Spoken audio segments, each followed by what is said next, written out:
बोलिए श्री सद्गुरु महाराज की जय। श्री सद्गुरु महाराज की जय। श्री सद्गुरु महाराज की जय। अखंड मंडलाकारं व्याप्तं येन चराचरं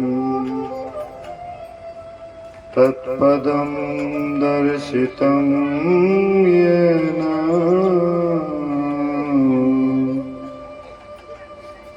तस्मै श्री गुरुवे नमः। धन्य धन्य सतगुरु सुखदा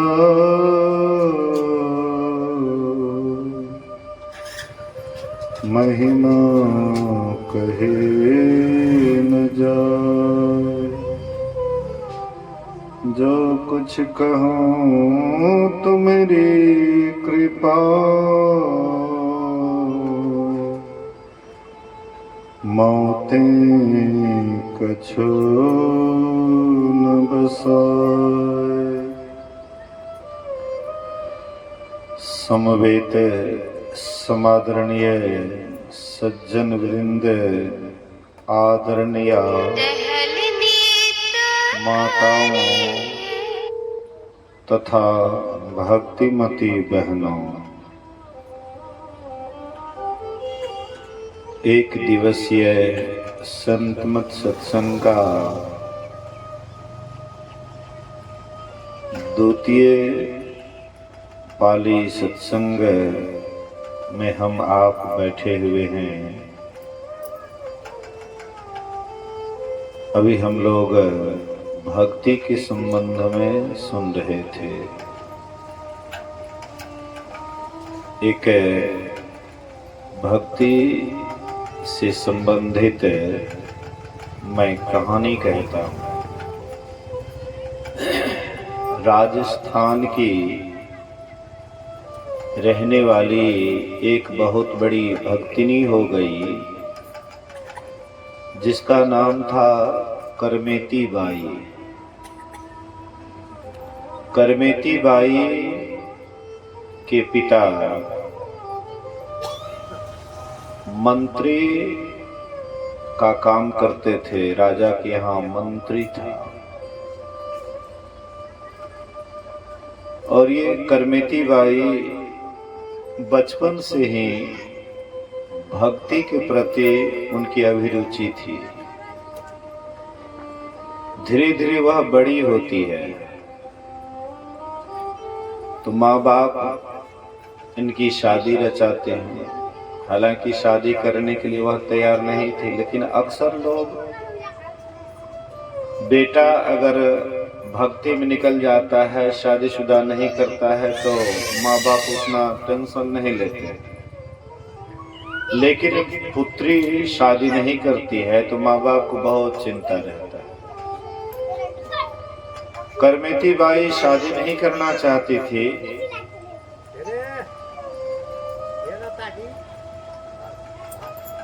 शादी नहीं करना चाहती थी, लेकिन माँ बाप उनकी शादी कहीं रचा दी। तो करमेती बाई इधर बारात दरवाजे पर आ गए। इधर बैंड पार्टी बोल रहा है, बारात दरवाजे पर सब आदमी उसका स्वागत कर रहे हैं। करमेती बाई आंगन के गली से निकल जाती है और निकल गई तो सीधे मथुरा की तरफ, जहां पर भगवान कृष्ण का लीला स्थान, ये सीधे मथुरा की तरफ जा रही है। जब करमेती बाई को खोजने लगे तो करमेती बाई नहीं है।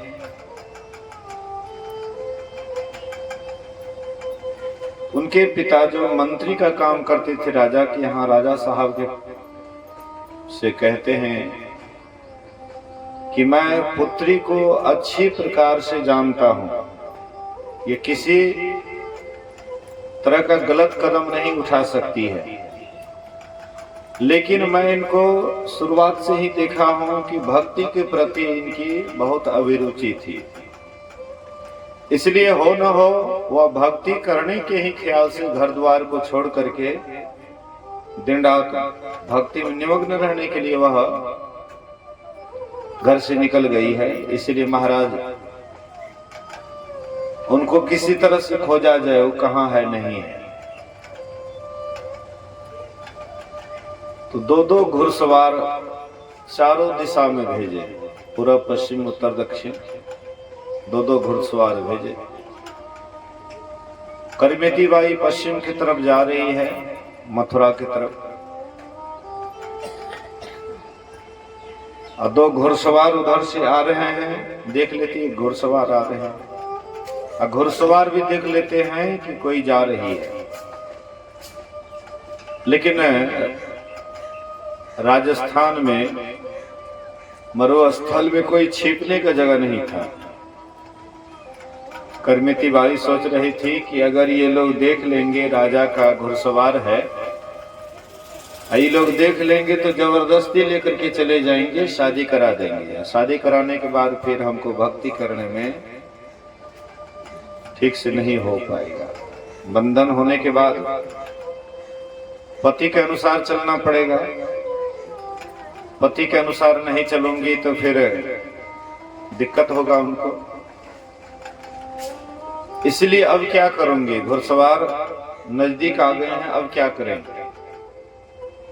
तो कहीं छिपने वाला जगह, जंगल झाड़ी तो था नहीं, हर जगह बालू ही बालू, रेत ही रेत। अंत में वह ऊंट का मरा हुआ पंजड़ था, 2-3 रोज से ऊंट मरा हुआ था, दुर्गंध निकल रहा था,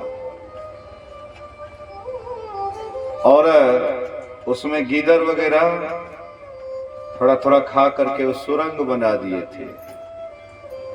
घुसने वाला, हाँ, उसमें घुस करके मांस खाता था। तो करमेती बाई कहीं छिपने वाला जगह नहीं देख करके मरा हुआ ऊंट के ही पंजड़ में घुस गई, और वहां जाकर के भगवान कृष्ण के ध्यान में लग जाती। 3 दिन तक वह ध्यान पर बैठी रही। 3 दिन तक वह ऊंट के पंजड़ में ध्यान में बैठी रही। तीसरे दिन जब ध्यान टूटा तो फिर पश्चिम की तरफ जाती है। तो घुड़सवार जो उधर से आ रहा था तो देखते हैं कि कोई महिला जा रही है, लेकिन वहां नजदीक गए तो कहीं पर कोई दिखाई नहीं पड़ा।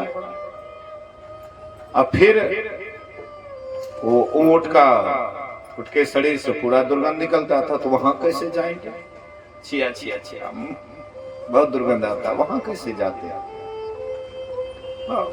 उनको लगा कि कहीं हमको भ्रम हो गया कि कोई थी, शायद कोई नहीं थी। घुड़सवार इधर उधर देख करके और लौट करके चले गए। मतलब करमेती बाई को वह ऊंट का, मरा हुआ ऊंट का दुर्गंध पसंद था, लेकिन विषय वासना पसंद नहीं था। विषय वासना पसंद नहीं था, लेकिन मरा हुआ ऊंट का दुर्गंध पसंद था कि ये दुर्गंध सही, विषय के दुर्गंध से ये दुर्गंध सही, इस दुर्गंध को मैं सह सकती हूँ, लेकिन विषय के दुर्गंध को नहीं सह सकती। अंत में वे मथुरा जा करके परमात्मा का ध्यान करके परमात्मा को प्राप्त कर ली। बोलिए श्री सद्गुरु। तो भक्त तो ऐसे होते हैं। भक्त जो सच्चे भक्त होते हैं या भक्तिनी होती है, वे विषय की तरफ नहीं जाकर के निर्विषय की तरफ जाते हैं। मैं आपको ये नहीं कहता हूं कि करमेती बाई की तरह ही सब हो जाएगा। सबके पास वह क्षमता नहीं है, तो लेकिन जितना क्षमता है उतना तो कम से कम करना चाहिए, लेकिन हम लोग उतना भी नहीं कर पाते। और काम में आगे रहते हैं, संसार के काम में आगे रहते हैं, लेकिन जैसे ईश्वर भक्ति की बात आती है तो हम पीछे हो जाते हैं।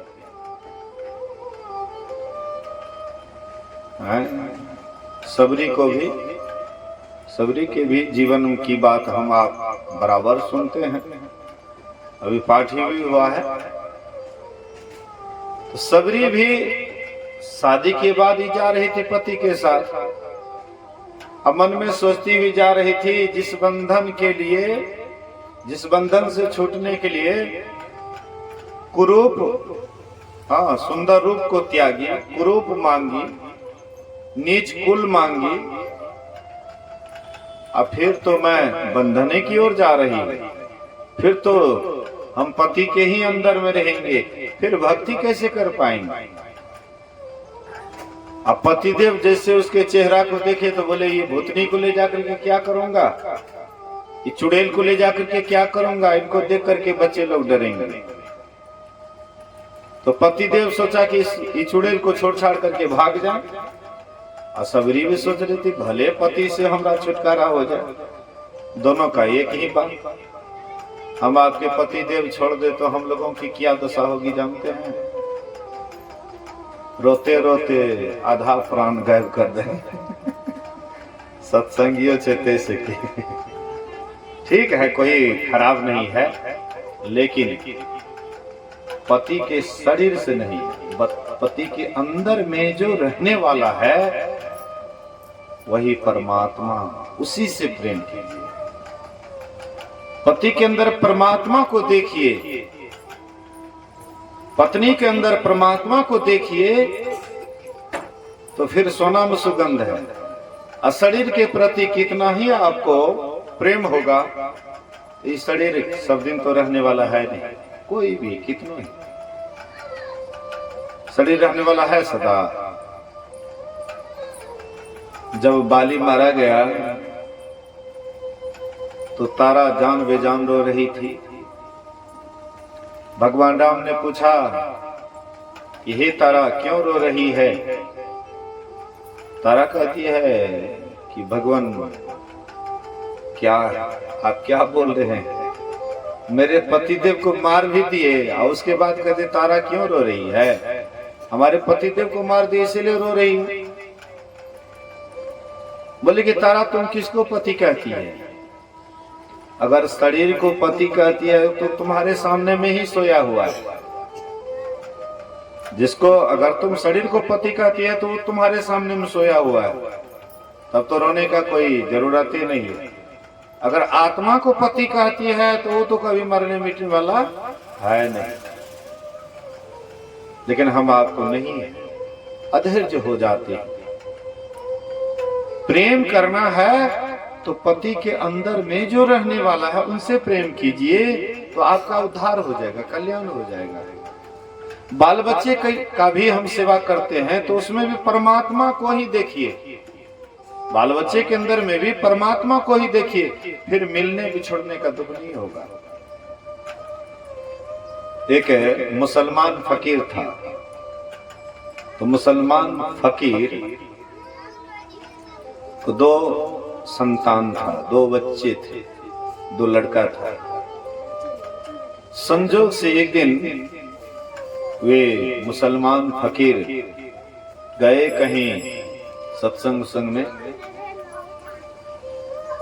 उसी बीच में उसका लड़का, दोनों लड़का मर गया। अब सोचिए, दो लड़का था, दोनों लड़का खत्म, तारन जो हो, दोनों लड़का मर गया। तो फकीर आए और उनकी पत्नी उसको कफन ओढ़ा करके रखी हुई थी। तो फकीर आए, फकीर कहते हैं कि बच्चा सा कहाँ बुलाओ। तो उसकी पत्नी कहती है कि 20 साल पहले कोई हीरा दिया था हमको, अब फिर वह लौटा लिए, उसके लिए रोना चाहिए। कोई हमको 20 साल पहले हीरा दिया था और फिर वह हीरा लेकर के चला गया, तो क्या करना चाहिए? रोना चाहिए? बोले इसमें रोने की क्या बात है? कोई तुमको हीरा दिया था 20 वर्ष पहले और फिर वो अपना हीरा लेकर के चले गए, तो इसमें रोने की क्या बात? बोले कि यही 2 हीरा था। हाँ, परमात्मा ये 2 हीरा दिए थे, परमात्मा फिर लेकर के ये दोनों हीरा चले गए, तो इसमें रोने की क्या बात? बोले कि तुम तो हमसे भी बेसी बड़का महात्मा तुम ही है। तुम हमको जो कोई मन में क्षोभ होता, उनसे पहले तुम ही उसका निराकरण कर दिया। देखिए, एक राका और बाका नाम के भक्त और भक्तिनी हुए। बोलिए श्री सद्गुरु। राका और बाका। तो राका पति का नाम था, बाका पत्नी का। पति का नाम बाका, राका बाका। तो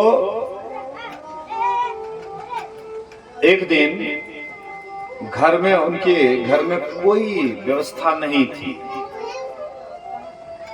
जलावन उलावन की व्यवस्था नहीं थी। तो दोनों पति पत्नी गए, हाँ, जलावन चुनने के लिए। जलावन चुनने के लिए गए। जो असली भक्त होता है तो भगवान क्या करते हैं?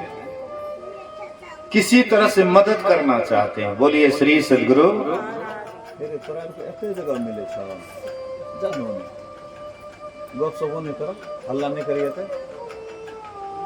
बोलिए श्री सद्गुरु।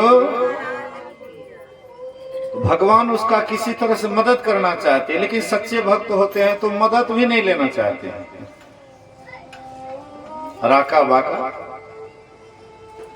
गए जलावन चुनने के लिए, तो भगवान उससे डबल गठरी बगल में बांध दिए कि जड़कर जलावन हो जाएगा तो जाएंगे, अधिक दिन तक भोजन बनेगा। उसकी पत्नी कहती है, देखिए नहीं, और कोई आदमी यहाँ जलावन जमा कर दिया है, तो अपना तो जितना जलावन है वही ना जलावन लेंगे। तो जितना जलावन था वो अपने जलावन लेकर के चल दिए। भगवान सोचे कि हम इसको जलावन दिए कि कुछ दिन ज्यादा दिन तक भोजन बनेगा, और देखो जलावन को भी छोड़ दिया। भगवान सोचे कि और किसी तरह से मदद करना चाहिए इसका। तो भगवान क्या करते हैं? हीरा सामने में, जिस रास्ते से ये दोनों पति पत्नी जा रहे थे, हीरा सामने में रख दी। हीरा का पोटरी रख दी। बहुत गरीबी है, बहुत दिक्कत हो रहा है इनको, इसलिए हीरा दे देंगे तो इनके पास में सब कुछ पूरा हो जाएगा, गरीबी खत्म हो जाएगा, मेरी भक्ति बढ़िया से करेंगे। और जैसे वह हीरा को रख दिए भगवान, राका आगे बांका पीछे, पति आगे पत्नी पीछे।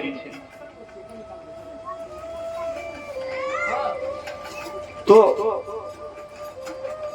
पतिदेव मन में सोचे कि कहीं हमारी पत्नी को लोभ न हो जाए ये हीरा देख करके, इसलिए पैर के द्वारा मिट्टी उस पर डालने लगे, कहीं हमारी पत्नी देख करके उनके मन में लोभ पैदा न हो जाए कि ये हीरा है, ले लीजिए, ये किसका है नहीं है, हमको इससे क्या मतलब। तो हीरा के ऊपर में ये मिट्टी डाल रहे हैं। उधर से पत्नी आई, कहती है, काहे मिट्टी के ऊपर मिट्टी डाल रहे हैं? मिट्टी के ऊपर मिट्टी काहे डाल रहे हैं? अरे ये भी मिट्टी, वो भी मिट्टी, मिट्टी मिट्टी में आपको काहे फर्क बुझा रहा है?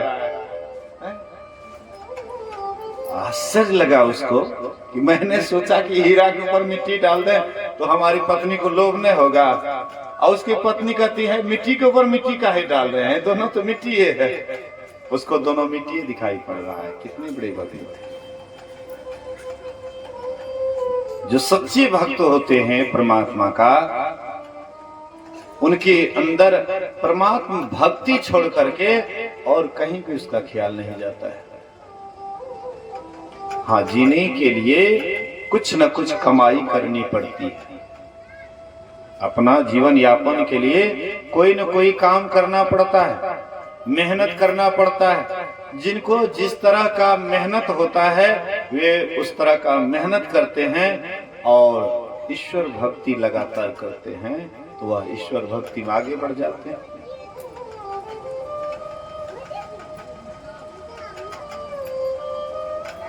मां सबरी के पतिदेव छोड़ करके भाग गए।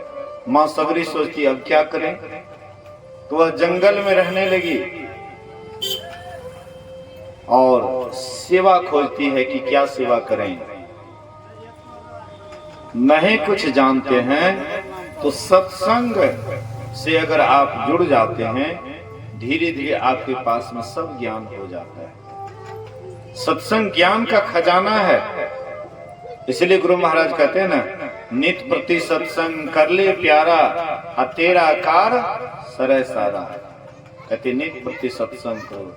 सत्संग करते करते आपके पास ज्ञान का खजाना हो जाएगा। जैसे व्यक्ति खेत से अन्न उपजाते हैं, अनेक प्रकार का अन्न उपजता है खेत से, इसी तरह से ईश्वर भक्ति से भी बहुत प्रकार का, सत्संग से भी बहुत प्रकार का ज्ञान उपजता है। लेकिन वह ज्ञान को जो धारण करते हैं वही परमात्मा को प्यारे होते हैं। तो सबरी सोचती है कि क्या करें इस जंगल में। तो वह क्या करती है, सोची कि सबसे अच्छा काम है साधु महापुरुषों की सेवा। संत शरण के सेवा करवे, पैबे अमृत बानी हो गुरुदानी, हो गुरुदानी। संत महापुरुष की जो सेवा करते हैं वह अमृत वाणी उनके अंदर आ जाता है और परमात्मा को पाने का मार्ग जान जाते हैं और ईश्वर भक्ति करते करते अंत में परमात्मा को भी प्राप्त कर लेते हैं। सबरी वही करती है, साधु जनों की सेवा करती है। मीराबाई क्या करती थी, उनके परिवार के लोग सबके सब विरोध हो गए कि तुम साधु महात्मा की सेवा क्यों करती है। बैठी संतों के संग रंगी मोहन के रंग, बैठी संतों के संग रंगी मोहन के रंग, मीरा रानी दीवानी कहानी लगी, ऐसी लागे लगन मीरा हो गई मगन, वो तो गली गली हरे गुन गाने लगी। आज समाज में देखिए, कोई अगर साधु महात्मा की समर्पित होकर के सेवा करते हैं तो लोग उसकी निंदा करने लग जाते हैं। कहते फल नहीं है, देखो ना ये साधु महात्मा क्या काम पीछा करेंगे, निंदा करने लग जाते हैं।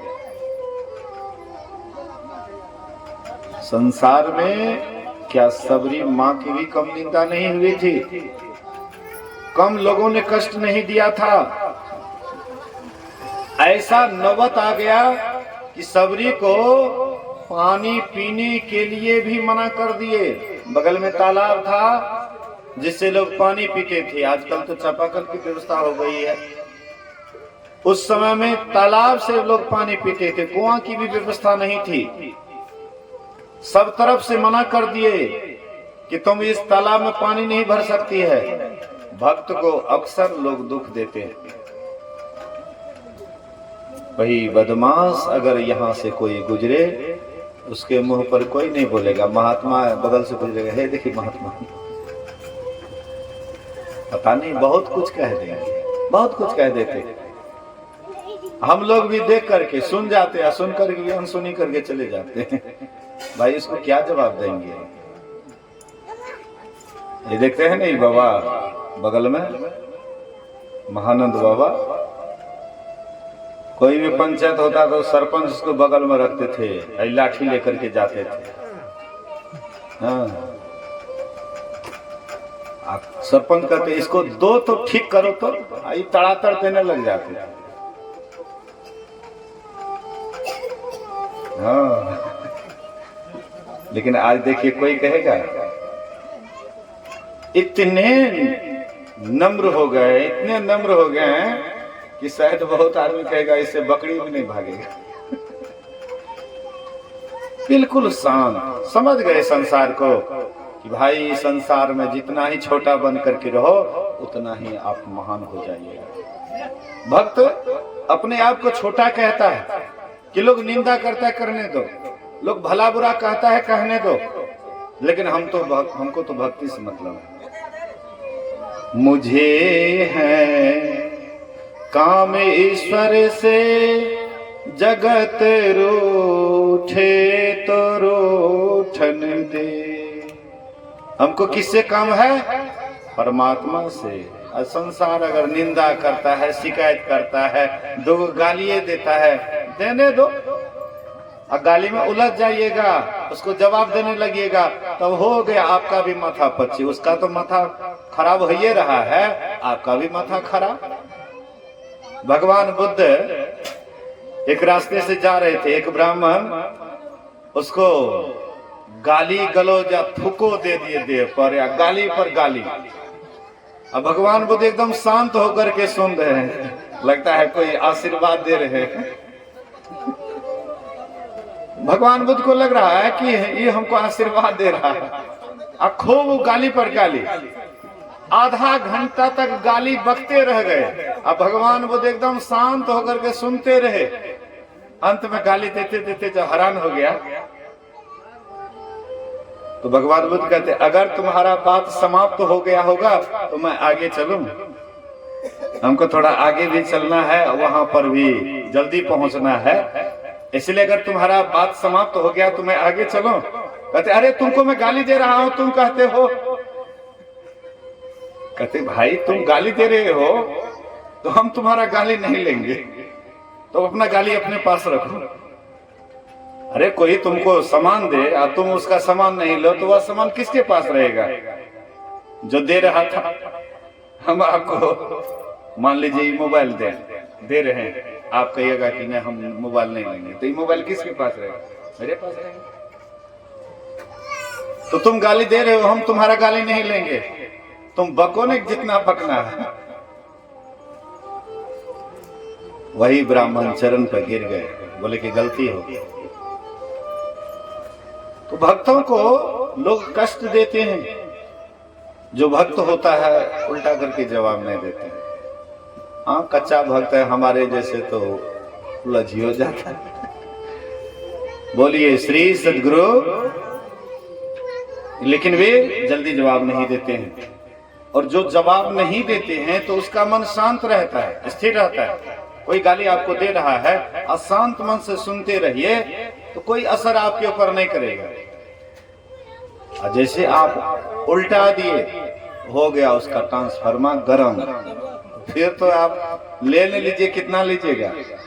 एक बूढ़ी माई जब तक किसी से लड़ाई झगड़ा नहीं करती थी तो उसका भोजन पचता नहीं था। श्री सद्गुरु।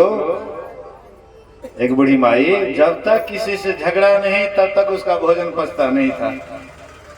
तो वह एक दिन बूढ़ी माई गई, कोई झगड़ा नहीं किया, कोई उसको टोका नहीं, टोके तब न झगड़ा शुरू। कितना उल्टा पुल्टा काम करे तो कोई टोके नहीं।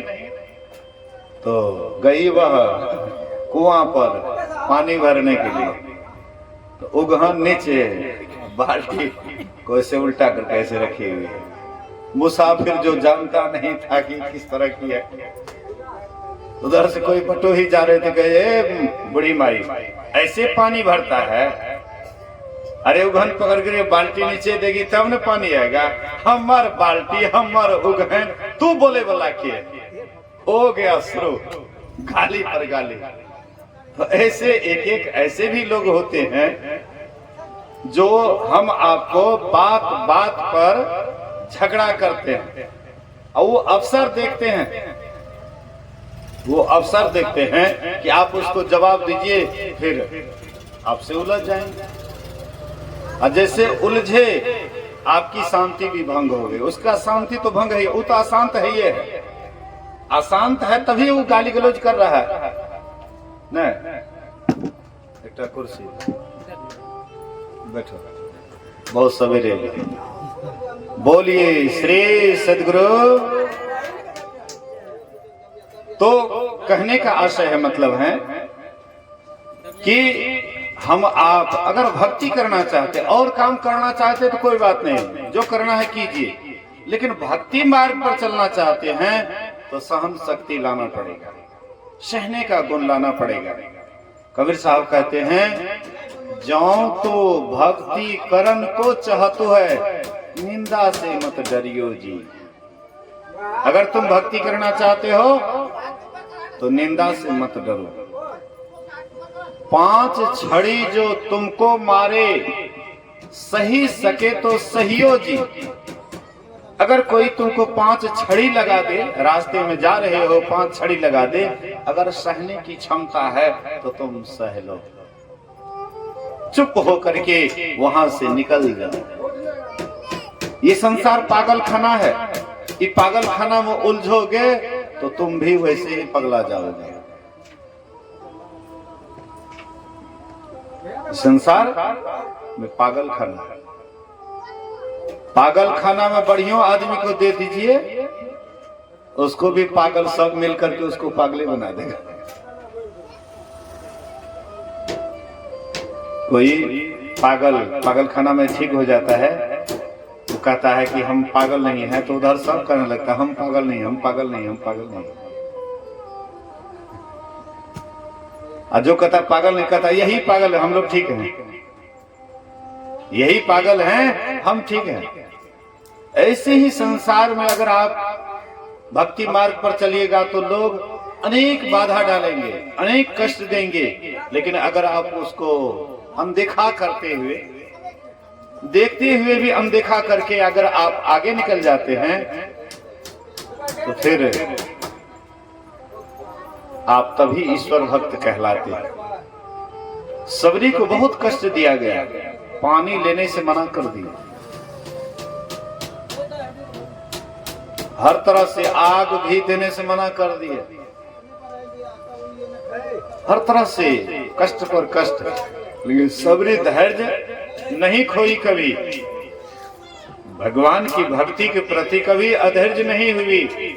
दिन प्रतिदिन उसका प्रेम और बढ़ते गया, जितना लोग कष्ट देता था उतना उसका प्रेम दिन प्रतिदिन बढ़ते जाता था। एक दिन परिणाम हुआ कि भगवान राम सबसे पहले सबरी के ही यहाँ पधारे। बोलिए श्री सद्गुरु। तू सबरी जैसी भक्ति कर, प्रभु राम तेरे घर आएंगे। ऐसे हैं मेरे राम, ऐसे हैं मेरे राम। तू सबरी जैसी भक्ति कर, सबरी जैसी भक्ति की थी, तुम भी वैसे ही भक्ति करो, फिर प्रभु राम को आना ही पड़ेगा। बिना बुलाए ही वे खोजते खोजते आएंगे। आपको खोजना नहीं पड़ेगा भगवान को, भगवान खोजते हुए आएंगे। गुरु महाराज जी कहते थे कि भगवान को खोजना नहीं है, बल्कि भक्ति प्रारंभ कर दो, भक्ति का शुरुआत कर दो, ऑटोमेटिक परमात्मा दर्शन देंगे। दर्शन केवल स्थूल शरीर से ही नहीं, सूक्ष्म शरीर से भी दर्शन होता है, कारण शरीर से भी होता है, महाकारण शरीर से भी होता है। अंत में केवल शरीर प्राप्त करके सदा के लिए मोक्ष के काबिल बनते हैं। इसलिए महापुरुष कहते हैं कि भक्ति करो, लेकिन पूरी लगन के साथ करो।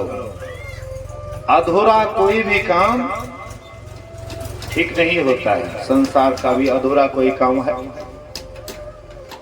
कहते न ये काम करना है तो पूरा करना है। इसी तरह से भक्ति भी पूरे मन से करना है, अधूरे मन से नहीं। आधा संसार आधा परमार्थ नहीं, लगन के साथ कीजिए। तो मां सबरी भक्ति बहुत मनोयोग पूर्वक की। राम भगवान आए, राम जी बोले, हे सबरी तुझ में 9 प्रकार की भक्ति है, तू बहुत सुंदरी है। सुंदरी क्यों बोले? भक्ति में पूर्ण थी, अंतःकरण बिल्कुल पवित्र था, अंतःकरण बिल्कुल साफ सुथरा था। बाहर से कुरूपनी थी, लेकिन भीतर से बिल्कुल साफ सुथरा। कुछ आदमी आप देखेंगे कि अंदर से उसका शरीर कुरूप होता है लेकिन अंदर बहुत साफ होता है। और कुछ ऐसे भी लोग आप देखेंगे बाहर से भी सुंदर है, अंदर से भी सुंदर है। मीराबाई चेहरे से भी सुंदरी थी, राजपूतानी खानदान की थी, राजकुमारी थी, और अंदर से भी भक्ति करके सुंदर हो गई। तो चाहे आप बाहर से आपका सुंदर रूप हो या कुरूप हो, परमात्मा को उससे कोई मतलब नहीं है। आप बाहर से चाहे आप उच्च कुल के हैं या नीच कुल के हैं, परमात्मा को उससे भी लेना देना नहीं है। कबीर साहब कौन खानदान के थे? जुलाहे खानदान के। मुसलमान जुलाहे खानदान में कबीर साहब का पालन पोषण हुआ। लेकिन वह कबीर साहब कितने बड़े संत सम्राट हो गए, संतों का सम्राट। उस समय में मुसलमान बादशाह उनको कितना कष्ट दिए, पत्थर बांध दिए उनके पीठ पर और नदी में भसा दिए। और कबीर साहब उल्टे धारा में पत्थर को तैरते हुए बाहर निकल गए। तो संत महात्मा को आज से नहीं, बहुत पहले से दुख पर दुख दिए, लेकिन वे उनके तरफ ध्यान नहीं दिए, वही महान हो गए। तो मां सबरी से भगवान राम कहते तो सुंदरी है, तुझ में 9 प्रकार की भक्ति है, मैं तुमसे 9 प्रकार की भक्ति कहता हूँ। भगवान राम कहते हैं पहली भक्ति संतों का संग है। असबरी संतों का संग करती ही थी, सत्संग करती ही थी। बिना सत्संग के मां सबरी एक दिन भी नहीं रहती थी, संतों के संग करती थी। मतंग ऋषि उनके गुरु थे। दूसरी भक्ति कथा की, चर्चा में प्रेम। मां सबरी भगवान श्री राम जो सुना रहे थे बड़ी ध्यान से सुन रही थी, उसके पहले भी सत्संग बड़ा ध्यान से सुनती थी। गुरु के प्रति उनके अंदर काफी श्रद्धा विश्वास था। मां सबरी के अंदर गुरु के प्रति अटूट विश्वास था। तीसरी भक्ति अमान, गुरु की सेवा की मान रहित होकर के। चौथी भक्ति हाँ, मेरे गुणों का गान करना, परमात्मा के गुणों का गान करना, ये चौथी भक्ति है। मां सबरी में वह भी थी। पांचवी भक्ति मंत्र जाप है। तो मां सबरी एकांत में मंत्र जाप भी करती होगी, गुरु से बताए हुए, गुरु के बताए हुए मंत्र को एकांत में जरूर जपती होगी, इसीलिए न 9 भक्ति में पारंगत हुई। छठी भक्ति इंद्रियों का दमन करना, मतलब मां सबरी एकांत में बैठ करके इंद्रियों का दम बल साधन करती थी। एक होता है तालव सौम सम और एक होता है दंत सौम सम। तो पहले दम और उसके बाद शम। तो पहले दम का साधन होता है, अर्थात इंद्रिय निग्रह का साधन होता है। दृष्टि योग के क्रिया, दृष्टि योग क्रिया के द्वारा इंद्रियों का दमन होता है। जो दृष्टि योग की क्रिया करते हैं उसकी इंद्रियां धीरे धीरे शांत हो जाती है। अभी हम आप आंख से देख रहे हैं, अगर आंख में चेतन की धारा नहीं आए तो आंख देखेगी। कान में चेतन की धारा है तो कान सुनता है। नाक में चेतन की धारा है तो गंध लेता है। वही चेतन की धारा जिह्वा में है तो रसास्वादन करती है। वही चेतन की धारा चमड़ा में है तो ठंडा गर्म का ज्ञान करता है।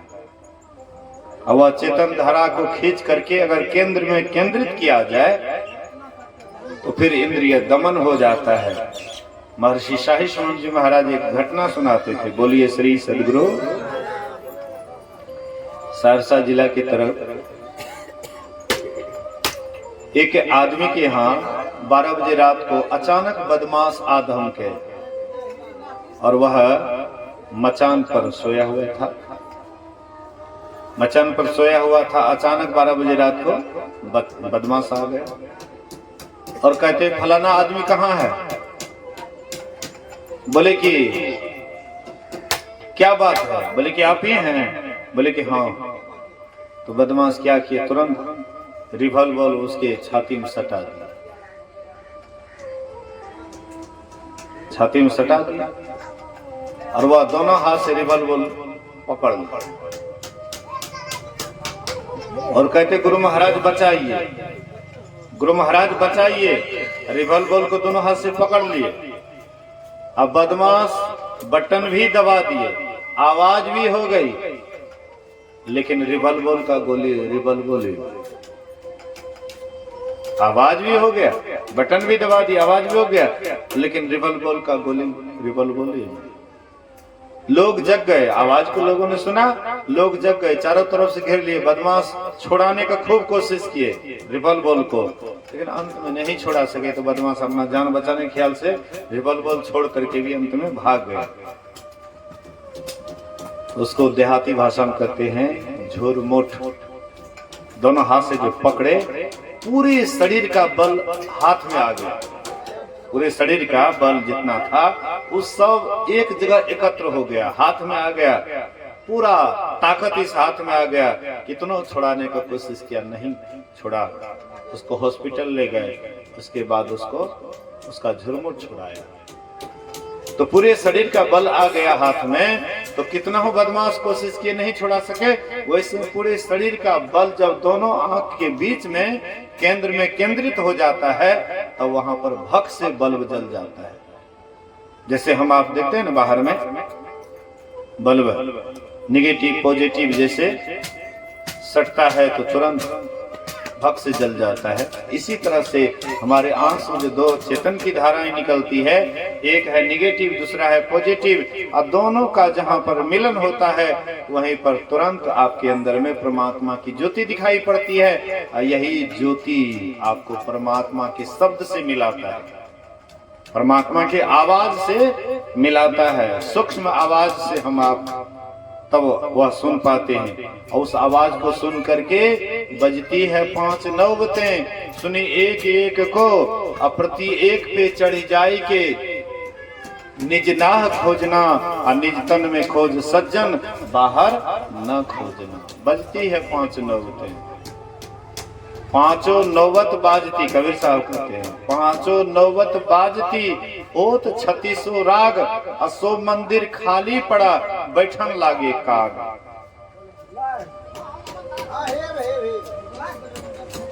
हम आपके भीतर में कहते हैं पांचों नौबत बाज रहा है, नौबत बाजा। अभी आप लोग सुन रहे हैं बाजा बोल रहा है, कहते इसी तरह से पांचों नौबत बाजा बोल रहा है। पांचों नौबत बाजते हो तो 36 राग, 36 प्रकार का राग आपके भीतर में हो रहा है। सो मंदिर खाली पड़ा, लेकिन वह मंदिर खाली पड़ा, बैठन लागे काग। जब इस शरीर से हम आप निकल जाते हैं तो कौवा चोंच मार मार करके यह शरीर को खत्म कर देता है, खराब कर देता है। तब कोई कौवा उड़ाने वाला भी आप में हिम्मत नहीं है। जब शरीर से निकल जाते हैं तो है हिम्मत, उसको उड़ा भी नहीं पाते हैं।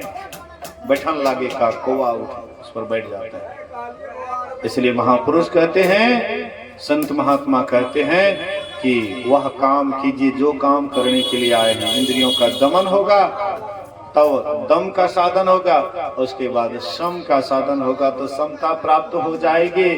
और जिधर आप देखिएगा तो सिया राम मैं सब जग जानी, करो प्रणाम जोड़ी जुट पानी।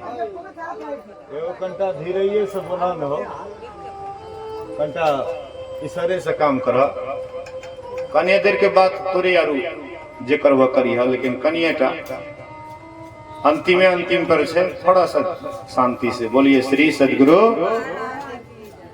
तो यह शरीर में हम आप आए हैं, ये दो काम अगर हम कर लेते हैं, दम का साधन और शम का साधन, और दोनों में जो पारंगत हो जाता है तो वह पहुंचे हुए भक्त हो जाता है, पहुंचे हुए महात्मा हो जाता है। फिर उसको परमात्मा को कहीं खोजने की जरूरत नहीं, अपने भीतर में लबालब परमात्मा उसको दर्शन देता है। परमात्मा कहीं बाहर में नहीं है, सबके भीतर में है, कहीं जाने की जरूरत नहीं है। केवल गुरु महाराज जो रास्ता बतलाए हैं उस रास्ते पर केवल चलने का कोशिश करें। चलत पंथ सुख होत महा है, जहां अझर झरते अमृत ध्वनि की नौबत झहरत, बड़ भागी सुनते सुनत लखत सुख लहत अद्भुति, में ही प्रभु मिलते। परमात्मा हम आपके भीतर में मिलता है, जिसको भी मिला है अपने भीतर में मिला है। इसलिए अंदर में चलिए, अंदर में यात्रा कीजिए। ऐसे तो हम लोग अंदर में यात्रा करते हैं, लेकिन नीचे की तरफ करते हैं। रोज रोज सब आदमी यात्रा करते हैं, नहीं, रोज रोज सब आदमी यात्रा करते हैं। नींद में जाते हैं तो वहां भी यात्रा होता है, जागृत में है, नींद में जाते हैं तो स्वप्न में आते हैं, कंठ में आते हैं, वहां से और नीचे आते हैं, हृदय में आते हैं, गाढ़ी नींद में जाते हैं, फिर जब जगते हैं तो कंठ में आते हैं सपना में, और फिर यहाँ आते हैं तो जगते हैं। नीचे की तरफ यात्रा तो सब आदमी करते हैं, एरू गेरू नथु खेरू, पढ़े लिखे अनपढ़ सब ही यात्रा करते हैं, लेकिन ऊपर वाला यात्रा कोई बिरला करता है, और वही महापुरुष कहलाता है। जो ऊपर की तरफ यात्रा करता है वही महान होता है, और जो नीचे की तरफ करता है तो अज्ञानता की तरफ जाता है। नींद में जाना अज्ञान की ओर जाना, और तीन अवस्था से ऊपर उठना यही है ज्ञान की ओर जाना। तीन अवस्था, जागृत, स्वप्न, सुसुप्ति, ये तीन अवस्था है, और प्रत्येक जीव को ये तीन अवस्था होती है। लेकिन एक विशेष अवस्था है, उसके लिए ध्यान योग करना पड़ता है, ध्यान का अभ्यास करना पड़ता है, तब चौथी अवस्था में जाते हैं। गोस्वामी तुलसीदास कहते हैं, तीन अवस्था तज हो भज हो भगवंत, मनक्रम वचन अगोचर व्यापक व्याप अनंत। कहते तीन अवस्था से ऊपर चौथी अवस्था में भक्ति होती। तीन अवस्था में भक्ति का अभ्यास करते हैं, सुमिरन ध्यान का अभ्यास करते हैं, लेकिन असली ध्यान ऊपर उठते हैं तब होता है। अभी हम लोग जब करते हैं, कभी जब करते कभी छूट जाता है, और जब आंख से ऊपर उठ जाते हैं चौथी अवस्था में, तो वहां पर करना नहीं पड़ता, ऑटोमेटिक होता है, अपने आप होता है, बिना किए हुए होता है, और हर हमेशा होता है। कहते हैं, सोवत जागत उठत बैठत टुक विहीन नहीं तारा, झिन जंतर निस्दिन बाजे जम जालिम पछियारा। कहते हैं 2400 घंटा आपके भीतर में वह परमात्मा का आवाज दिन रात होता है, 2400 घंटा हो रहा है। क्या जागृत, क्या स्वप्न, क्या सुसुप्ति, हर हमेशा वह आवाज हो रहा है। लेकिन वह आवाज सुनते कब है? जब चौथी अवस्था में चले जाते हैं, तुरी अवस्था में चले जाते हैं। इसी के लिए साधन विशेष करना पड़ता है, और ये सातवीं भक्ति समता प्राप्त करना, अर्थात वह आवाज को सुनते सुनते सार शब्द को पा लेना, यही है परमात्मा के, हाँ, उस सार शब्द को पाने के बाद परमात्मा को प्राप्त करके सदा के लिए कृत हो जाते हैं। तब आप सातवीं भक्ति में पारंगत हो जाते हैं। आठवीं भक्ति, नवीं भक्ति तो उसका फल है, आठवीं भक्ति नवीं भक्ति उसका फल है, मतलब भक्ति पूर्ण हो गया साते तक। आठवीं भक्ति नवीं भक्ति, जब आप भक्ति में पारंगत हो जाते हैं तब आठम जथा लाभ संतोष, आपको जितना लाभ होता है उसी में संतोष हो जाता है। सपना नहीं देखा ही परदोषा, दूसरे के दोष को नहीं देखते। दूसरे को दोष कब दिखाई पड़ता है? जब कहते हैं हे फलनी है हम चिलनी है, ये फलना है हम चिलना है, वो अलग है हम अलग। मतलब जैसे द्वैत भाव आता है तो ईर्ष्या पैदा होता है। तो ईर्ष्या कब होता है? जब द्वैत भाव होता है। ये द्वैत भाव कब मिटता है? जब सातवीं भक्ति में पारंगत हो जाते, तब द्वैत भाव से आप ऊपर उड़ जाते हैं। तब आठवीं भक्ति, हाँ, फल मिल जाता है। आठम जथा लाभ संतोषा, सपन हो नहीं देखा ही परदोषा। नवम सरल सब सम छलहीना, मम भरोसी हरस न देना। नवी भक्ति निष्कपट, बिल्कुल निष्कपट हो जाता है, बिल्कुल सरल हो जाता है। एक परमात्मा का ही उसको भरोसा रहता है, संसार का उसका भरोसा नहीं रहता, एक परमात्मा का भरोसा। तो ऐसे आप करेंगे, एक दिन सबरी की तरह तर जाएंगे और एक दिन परमात्मा को पा करके कृत हो जाएंगे, सदा की शांति और सुकून मिल जाएगा। फिर अंत में हम आप परमात्मा को पा करके सदा के लिए कृत हो जाएंगे। इन्हीं ज्ञान ध्यान सुनने, समझने, समझाने के लिए यह आयोजन किया गया है। जो भी आयोजन कराने वाले हैं बहुत सुंदर काम किए हैं। आप लोग भी अपना अनमोल समय जो दान दिए हैं, आप लोगों का भी गुरु महाराज जी की ओर से बहुत बहुत धन्यवाद। आइए बोलिए श्री सद्गुरु महाराज की जय।